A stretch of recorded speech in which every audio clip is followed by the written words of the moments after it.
नमस्कार। आज हम बीएड प्रथम वर्ष थर्ड पेपर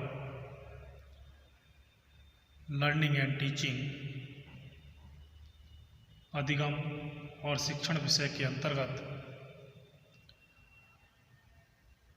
रचनावाद कॉन्स्ट्रक्टिविज्म का अध्ययन करेंगे। रचनावाद के अनुसार अधिगम एक सक्रिय और रचनात्मक प्रक्रिया या प्रोसेस है। सीखने वाला सूचना निर्माता होता है। किसी भी विचार, वस्तु या वास्तविकता का वर्णन व्यक्तिनिष्ठता से करता है। नई सूचना पूर्व ज्ञान प्रीवियस नॉलेज से संबंध होती है। इसीलिए किसी वस्तु का वर्णन व्यक्तिनिष्ठ होता है। वाइगोत्स्की, प्याजे, जॉन डेवी, बिको, लोर्टी और बन्नल प्रमुख रचनावादी मनोवैज्ञानिक हैं। रचनावाद की प्रमुख विशेषताएं, मेन कैरेक्टरिस्टिक्स ऑफ कॉन्स्ट्रक्टिविज्म। रचनावाद अधिगम के सिद्धांतों का एक सेट है। रचनावादी दृष्टिकोण संज्ञानात्मक और मानववाद के मध्य का दृष्टिकोण है। रचनावाद की जड़ें प्राचीन काल में मिलती हैं। सुकरात अपने शिष्यों से सीधे प्रश्न पूछता था, जिससे उसके विद्यार्थी स्वयं ही अपने चिंतन की सीमाओं को समझ लेते थे। रचनावाद के अनुसार अधिगम या लर्निंग एक सक्रिय प्रक्रिया है, जहां ज्ञान की रचना होती है, ज्ञान अर्जित नहीं किया जाता। ज्ञान की रचना व्यक्तिगत अनुभवों के आधार पर होती है और परिकल्पनाओं का लगातार परीक्षण होता है। प्रत्येक व्यक्ति अपने अनुसार ज्ञान की रचना और व्याख्या करता है, जिसका आधार उस व्यक्ति का पूर्व अनुभव, प्रीवियस एक्सपीरियंस और सांस्कृतिक कारक, कल्चरल फैक्टर है। जोनासन 1994 ने रचनावाद की 8 विशेषताओं का उल्लेख किया है, जिसमें रचनावादी अधिगम वातावरण वास्तविकता के बहुत से वर्णन प्रस्तुत करता है। बहुगुणित या मल्टीपल वर्णन सरलता को समाप्त कर देते हैं और वास्तविक जगत को जटिल बना देते हैं। रचनावादी अधिगम वातावरण ज्ञान की रचना पर बल देता है। रचनावादी अधिगम वातावरण सार्थक संदर्भ में प्रामाणिक कार्यों पर बल देता है। संदर्भ रहित मूर्त अनुदेशों पर ध्यान नहीं होता है। रचनावादी अधिगम वातावरण पूर्व निर्धारित अनुदेशों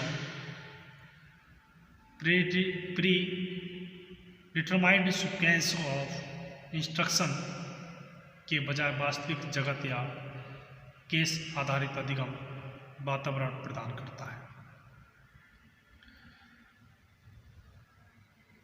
रचनावादी अधिगम वातावरण अनुभवों के विचारपूर्ण प्रत्यावर्तन रिफ्लेक्शन को प्रेरित करता है।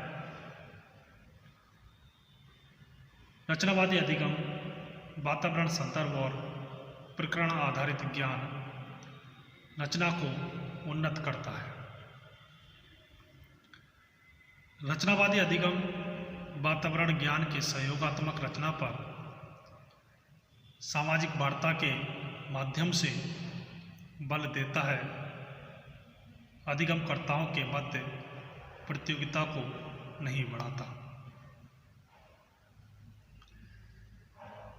संज्ञानात्मक रचनावाद की अवधारणा कॉन्सेप्ट ऑफ कॉग्निटिव कंस्ट्रक्टिविज्म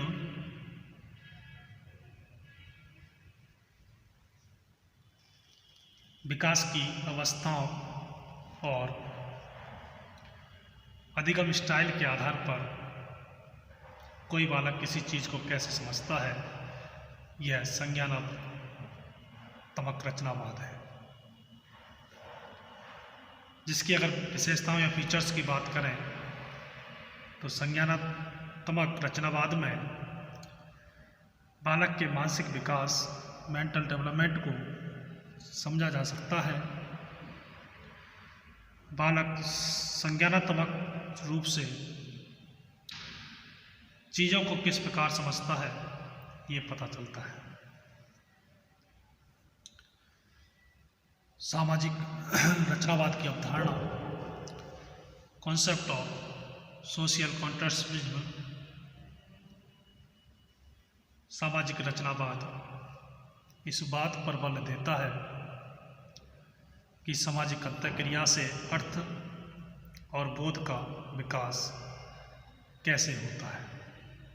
जिसकी फीचर्स की अगर बात करें, विशेषताओं के बारे में,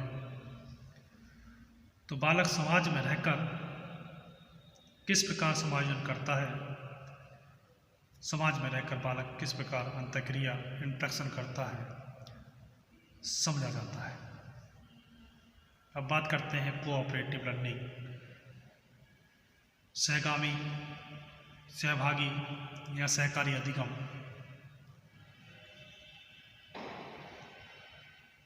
सहकारी या सहभागी अधिगम कोऑपरेटिव लर्निंग को एक ऐसी शिक्षण अधिगम व्यूहरचना के रूप में परिभाषित किया जा सकता है, जिसमें एक कक्षा में विद्यार्थी अपने आप को छोटे छोटे विभिन्न समूहों, जिनमें विद्यार्थी शामिल होते हैं, में बांटकर प्रतिस्पर्धा रहित अधिगम वातावरण में सहकारी ढंग से, कोऑपरेटिव तरीके से परस्पर मिलजुल कर विषय विशेष से संबंधित पाठ्य सामग्री के अधिगम अर्जन में प्रयत्नशील रहते हैं।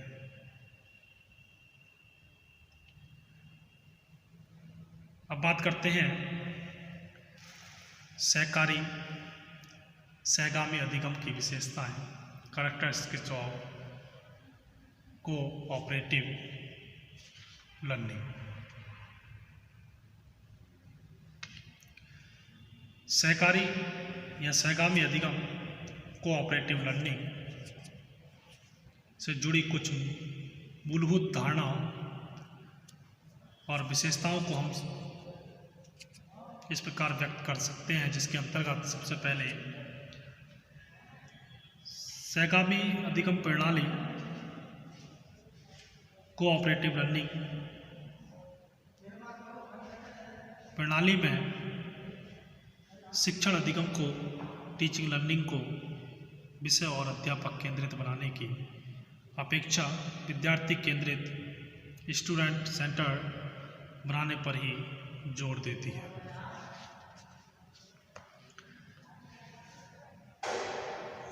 कोऑपरेटिव लर्निंग विद्यार्थियों से पहल करने और अपना अधिगम मार्ग स्वयं चुनने की अपेक्षा करती है।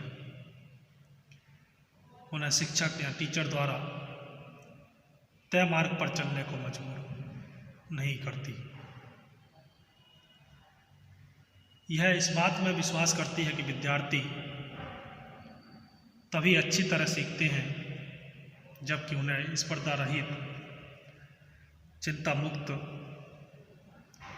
सहयोगी वातावरण में सीखने के स्वतंत्र और सहयोगपूर्ण अधिगम अवसरों की प्राप्ति होती रहे।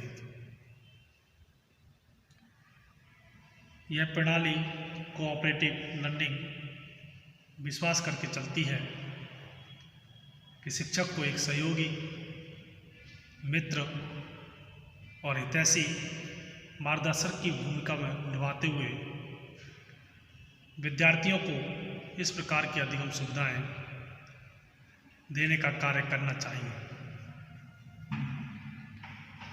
इसका विश्वास है कि सही और वास्तविक अधिगम अपने पूर्ण रूप में तभी संभव है जबकि वह समूह के अंतर्गत सहयोगपूर्ण ढंग से मिलजुल कर अर्जित किया जा सके। अतः हम कह सकते हैं कि सहगामी या सहभागी कोऑपरेटिव लर्निंग अधिगम को एक ऐसी शिक्षण अधिगम व्यूह रचना, एक ऐसी लर्निंग टेक्निक्स के रूप में हम परिभाषित कर सकते हैं जिसमें एक कक्षा के विद्यार्थी अपने आप को छोटे छोटे विभिन्न समूहों में बांटकर कंपटीशन रहित अधिक वातावरण में कोऑपरेटिव तरीके से मिलजुल कर विषय से संबंधित पाठ्य सामग्री के अधिगम अर्जन में प्रयत्नरत रहते हो। तो ये था रचनावाद और उसकी मुख्य विशेषताएं और सहगामी, सहभागी या सहकारी अधिगम कोऑपरेटिव लर्निंग और कैरेक्टरिस्टिक्स ऑफ कोऑपरेटिव लर्निंग। धन्यवाद।